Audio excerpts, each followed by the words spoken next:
Vamos abrir nossas Bíblias na carta de Paulo aos Filipenses, em nome de Jesus. Carta de Paulo aos Filipenses, capítulo 2, a partir do versículo 5.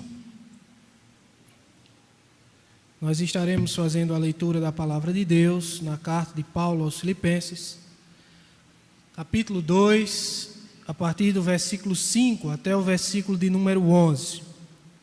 Amém, irmãos? Os irmãos podem permanecer sentados. Está escrito: tende em vós o mesmo sentimento que houve também em Cristo Jesus.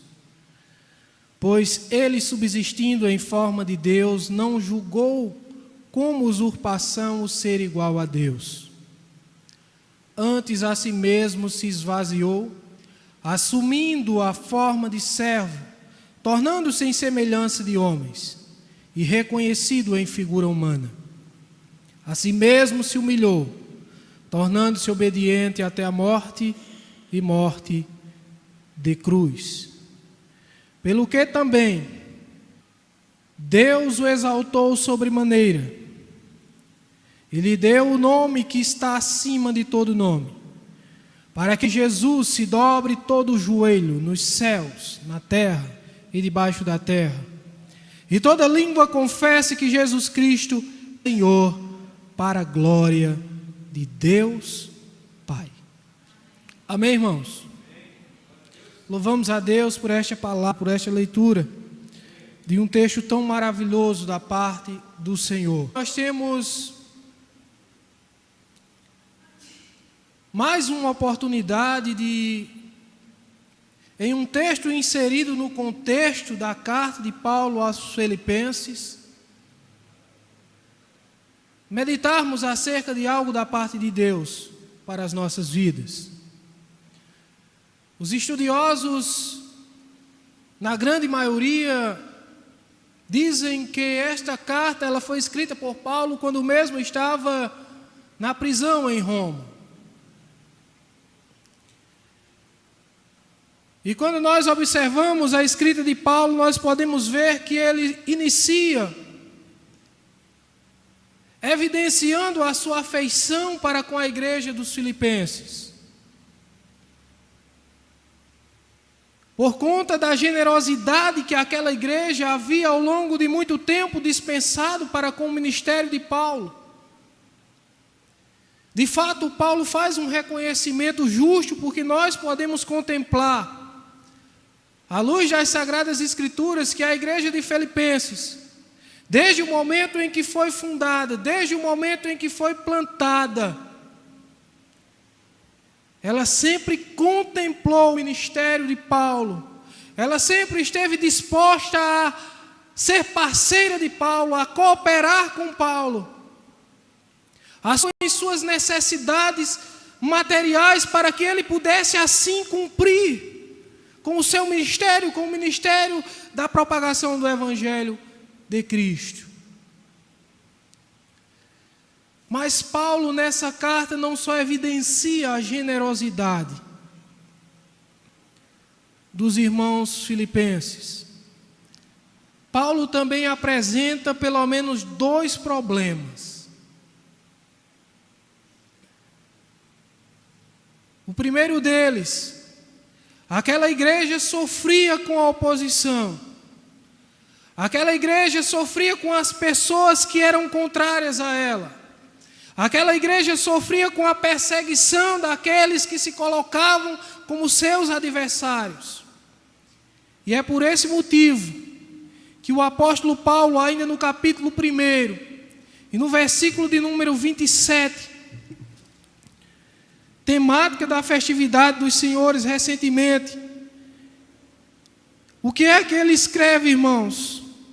Ele diz: vivei acima de tudo, por modo digno do Evangelho de Cristo, para que eu indo ver-vos ou estando ausente, ouça no tocante a vós que estáis firmes, em um só espírito, como uma só alma, lutando juntos pela fé evangélica. Ou seja, diante das perseguições e das oposições que a igreja sofria, o conselho de Paulo para aquela igreja era que ela devia permanecer unida, é que ela devia vivenciar a unidade como um padrão, não só para enfrentar, mas sobretudo para superar as perseguições que ela sofria. Mas existia um outro problema ainda mais grave, que estava presente no próprio contexto da igreja, no próprio seio da igreja, que era o problema da divisão, que era o problema da desunião entre os irmãos. E é exatamente desse que Paulo começa tratando no capítulo 2. E ele exorta os irmãos ao amor fraternal. Ele exorta os irmãos à humildade. Ele exorta os irmãos a estarem unidos. Ele exorta os irmãos a estarem juntos em amor e humildade. Paulo exorta os irmãos a não serem partidaristas, a não se vangloriarem, a não se considerarem superiores uns aos outros. Paulo exorta os irmãos a não serem egoístas. E aí Paulo se utiliza daquele, irmãos, que é o maior, que é o melhor, que é o mais importante, o mais precioso, o mais perfeito e mais sublime exemplo de humildade. Paulo aponta para Jesus Cristo como exemplo a ser seguido por aqueles irmãos que viviam não só os ataques dos de fora, mas que pior, eles tinham contendas entre eles. E Paulo aponta para o Cristo como modelo de humildade a ser seguido. E o que é que ele diz no texto que lemos? Ele diz: tende em vós o mesmo sentimento que houve também em Cristo Jesus. Esse sentimento dá a ideia de atitude. Cristo não só sentiu, ele agiu de acordo com o seu sentimento. Não é um sentimento inerte. Não é um sentimento que não produz, mas um sentimento que gera atitude, e a atitude que glorifica a Deus. E ele diz: tende em vós o mesmo sentimento que houve também em Cristo Jesus. Irmãos, nós precisamos refletir acerca dos benefícios, das bênçãos de Deus que recebemos. E quando eu digo bênçãos de Deus, eu não quero perder meu tempo aqui, nem tampouco ocupar seu tempo com bênçãos materiais ou com bênçãos físicas. Mas eu quero compartilhar com você acerca de bênçãos espirituais, de bênçãos eternas da parte de Deus, acerca das quais nós precisamos refletir. O que é que a palavra de Deus nos diz? Ela nos diz que Deus nos predestinou. Consequentemente, Ele fez o que? Nos chamou, nos justificou. E em um tempo kairós dele, Ele já nos glorificou. A mesma palavra de Deus nos revela que nós somos libertos do pecado. Em que sentido? No sentido de que o pecado já não influencia nossas vidas, o pecado já não tem poder sobre nossas vidas, e consequentemente em um tempo eterno nós haveremos de nos livrar da presença do pecado de uma vez por todas. O que é que a palavra nos revela como bênçãos eternas da parte de Deus para as nossas vidas? E Deus nos revela, irmãos, que nós recebemos da parte de Deus perdão, que nós recebemos da parte de Deus salvação, que nós recebemos da parte de Deus vida eterna. E essa consciência deve produzir em nós automaticamente também a consciência de que diante de todos os privilégios, diante de todas as bênçãos eternas que nós recebemos da parte de Deus, nós temos responsabilidades diante de Deus. E qual é a responsabilidade que Paulo apresenta aos filipenses, que a palavra de Deus nos apresenta na noite de hoje? Nós devemos ter em nós o mesmo sentimento que houve em Cristo. A atitude que Cristo teve é a atitude que deve estar presente na sua vida, na minha vida, na vida de todo aquele que professa Cristo como Senhor e Salvador. Qual é a atitude de Cristo, irmãos? Ela é muito clara e evidente. Cristo negou a si mesmo. Ele negou a si mesmo. Ele, sendo Deus, se fez nada. E muitas vezes conosco o que é que acontece? A gente, não sendo nada, em dado momento é tentado e até aceita entender que é alguma coisa.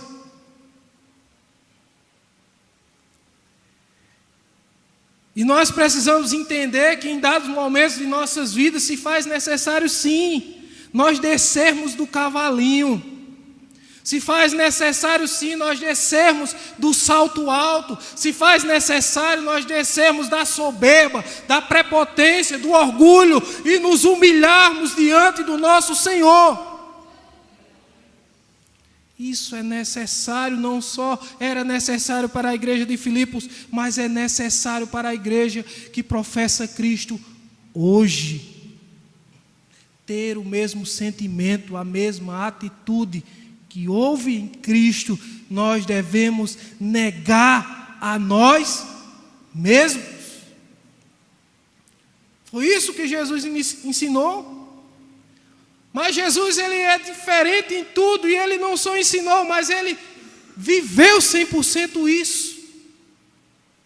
O que é que ele nos ensina? Ele diz: aquele que quiser vir após mim, negue-se a si mesmo, tome a sua cruz e siga-me. Ele ensinou com autoridade, porque ele fez. Amém, irmãos? Ele fez. Ele negou a si mesmo. Como, irmãos?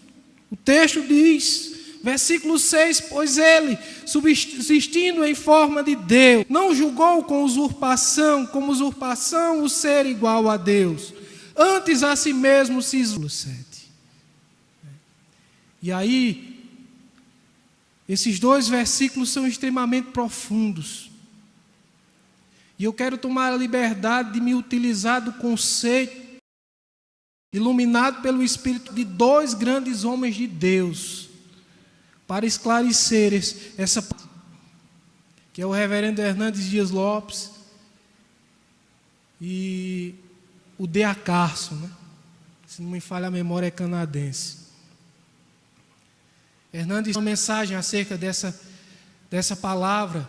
D.A. Carson tem um livro que eu tive a oportunidade e o privilégio de comprar em Campina Grande. Acho que também a irmã Socorro comprou. Ele tem por título Coração de Crente. E ele fala nessas questões. Eles abordam esse texto aqui e eles trazem uma conclusão extremamente interessante, com a qual eu concordo de forma plena, né? Acerca desses versículos 6 e esse versículo 7, o que é que eles afirmam, irmãos?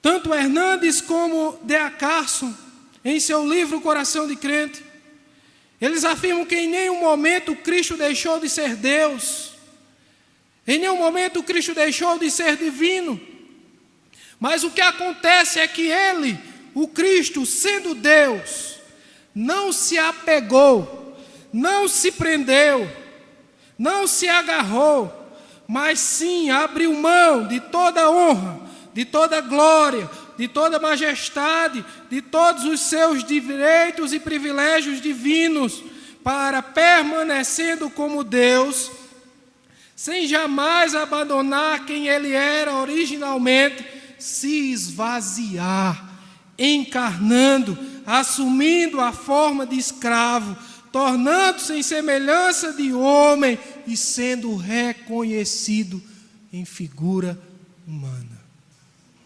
Em suma, Cristo em nenhum momento deixou de ser Deus, em nenhum momento deixou de ser divino, mas quando Ele assume a forma de homem, Ele abre mão totalmente de todos os privilégios que Ele tinha. Para quê? Para cumprir com o propósito que o Pai tinha na vida dele. E para que na noite de hoje, eu e você, nós estivéssemos aqui, lavados, redimidos pelo seu precioso sangue. Foi isso que Cristo fez. O resto é especulação. Ele se esvaziou, não deixou de ser Deus, mas abriu mão de todos os seus privilégios, de todo o seu status de Deus, tão somente com o propósito de abençoar miseráveis pecadores, como são você e eu. E como foi que Ele fez isso? O próprio texto nos diz: Ele a si mesmo se humilhou, tornando-se obediente até a morte. E que morte? Morte de cruz. Não foi uma morte qualquer, a de Jesus. Foi uma morte de cruz. Ele foi crucificado. E aí, quando nós analisamos o contexto de uma morte de cruz, se nós voltarmos lá ao primeiro século, ao contexto do Império Romano, não se limita só ao fato de ser crucificado, mas existia todo um processo antes de ser conduzido àquela cruz. Primeiro, o camarada era chicoteado.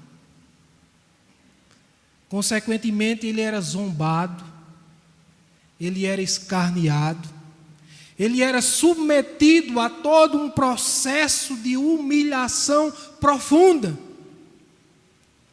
Para quê? Para depois ser crucificado. Crucificação era coisa para quem era considerado, sabe o quê? Maldito. E Paulo, na carta aos Gálatas, ele fala sobre isso.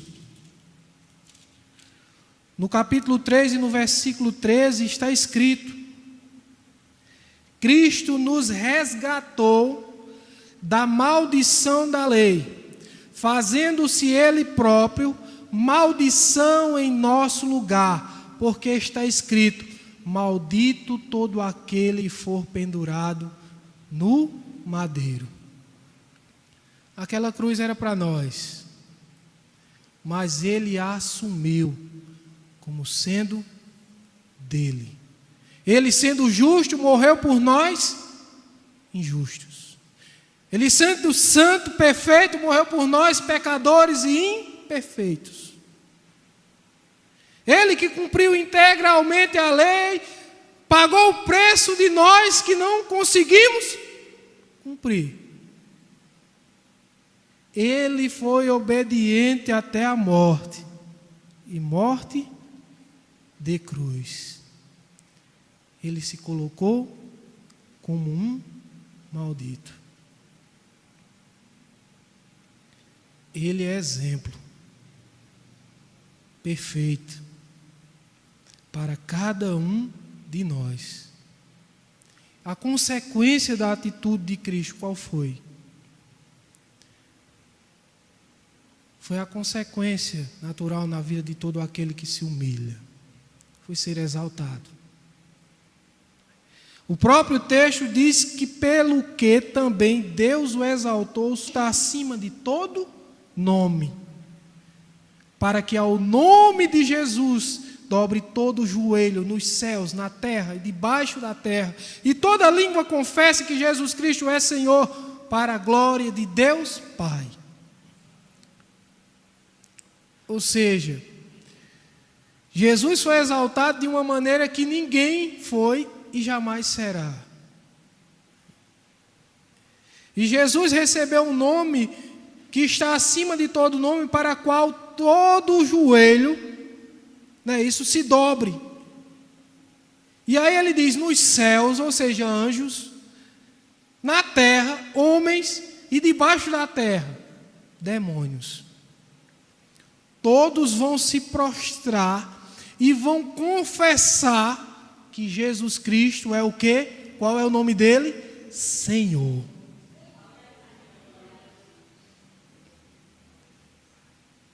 E aí, independentemente de religião, de credo, de status social,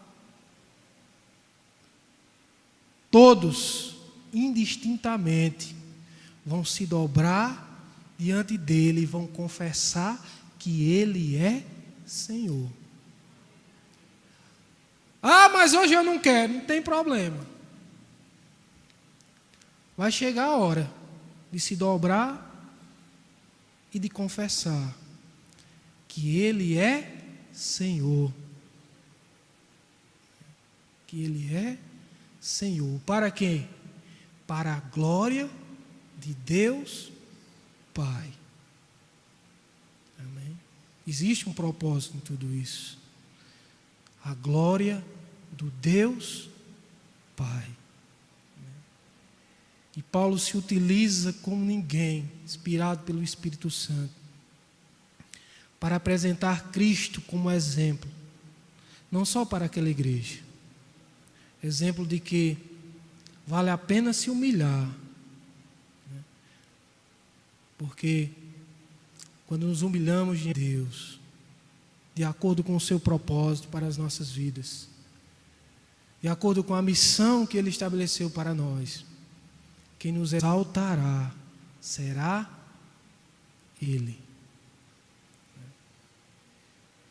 E nós devemos procurar cumprir integralmente com aquilo que Deus requer de nós, não esperando reconhecimento nem exaltação de homens, mas sobretudo confiando na promessa que é Ele quem vai nos exaltar no último dia. E aí, irmãos, eu quero encerrar dizendo aquela frase bem famosa que o pastor José Maria se utiliza, que eu não sei se é dele ou se ele reproduziu de alguém. Pelo menos ele nunca mencionou o autor. Você quer subir? Você quer ser exaltado? Então você precisa descer. Amém? E aí eu quero me utilizar da frase de João Batista, que disse o quê? Importa que ele cresça e eu o quê? Diminua. E aí o próprio em Mateus 23, 12, se não me falha a memória. Aquele que quiser se exaltar será o quê? Humilhado. Mas aquele que se humilhar será exaltado. Porque existem tantos problemas no meio da igreja visível do Senhor? Porque tem faltado uma coisa, irmãos: humildade. Humildade. Tem faltado humildade no nosso meio, no meio do povo de Deus. Estava faltando em Filipos, tem faltado na igreja evangélica brasileira hoje. E nós precisamos nos humilharmos para que o Senhor, em tempo oportuno, nos exalte para a glória do seu nome. Não para a nossa própria glória, mas para a glória dele. Então, que assim o Senhor nos abençoe, que você possa meditar nessa palavra, que você possa refletir, e que eu, assim como fui impactado, uma passagem tão conhecida, mas que muitas vezes nós não nos aprofundamos, nós não buscamos fontes, nós não pesquisamos, nós não oramos acerca do texto e perdemos tantas coisas preciosas. Que Deus possa ricamente lhe abençoar e que você possa se voltar, não só à luz desse texto, mas à luz também de tantos outros, para o exemplo, para aquele que é o maior, melhor mais perfeito e precioso exemplo de humildade, que é Cristo Jesus. Com Cristo Jesus, em nossos corações e nossas vidas, haverá de fato unidade, haverá de fato cumprimento de propósito, haverá de fato glorificação do nosso Deus. Que o Senhor nos abençoe, em nome de Jesus.